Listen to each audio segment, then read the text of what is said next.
આદિવાસી નેતાઓને અપમાનિત કરવાનું જે કાર્ય કરી રહ્યા છે, લોકોને ડરાવવાનું ધમકાવવાનું કાર્ય કરી રહ્યા છે, એની સામે અમે પ્રદેશમાં રજૂઆત કરું છું અને પ્રદેશ નહીં માને તો અમે એ લડાઈ લડીશું, પણ નીલ રાવ જેવા દુષ્ટ દુરાચારી ને પ્રમુખ તરીકે મેં કોઈ સંજોગોમાં નહીં ચલાવી લઈએ. તમારા પર હાથ ઉગામ્યો છે, વાત સાચી છે?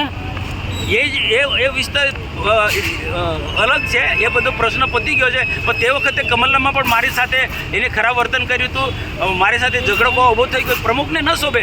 મારું તે વખતે પણ એક હતું કે ઉમેદવારોને યોગ્ય તમે આપણે મદદ કરીએ, કોઈ જે પણ મદદ કરવાની હોય, ફંડ આપવાનો હોય તો આપી દઈએ, અને તમારી પાસે ના હોય તો બીજા કોઈ પણ વૈકલ્પિક વ્યવસ્થા કરવી છે.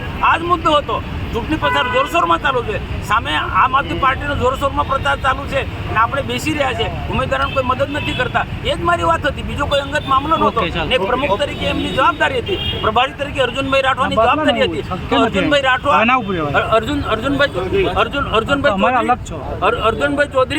અર્જુનભાઈ ચૌધરી અને નીલ રાવ બંનેની જવાબદારી. એટલે મેં અમારી મિટિંગમાં મેં આ જ વાત કરી હતી, તો એને ગુસ્સો આવી ગયો. તો આ પ્રકારનો સ્વભાવવાળો વ્યક્તિ છે, તો એને ગુસ્સો આવ્યો તો આપના પર હાથ ઉઠાવ્યો. દર્શનાબેને પણ અત્યારે કીધું કે સાંસદ પર હાથ ઉઠાવવામાં આવ્યો હતો. એ વાત સત્ય છે કે શું છે? સત્યથી વેગળી છે કે શું છે? ના, હવે હું તો એની તાકાત નથી કે મારા પર હાથ ઉગામે. હા, મારા પર હાથ ઉગામે તો એના હાથ ખેંચી કાઢું મેં.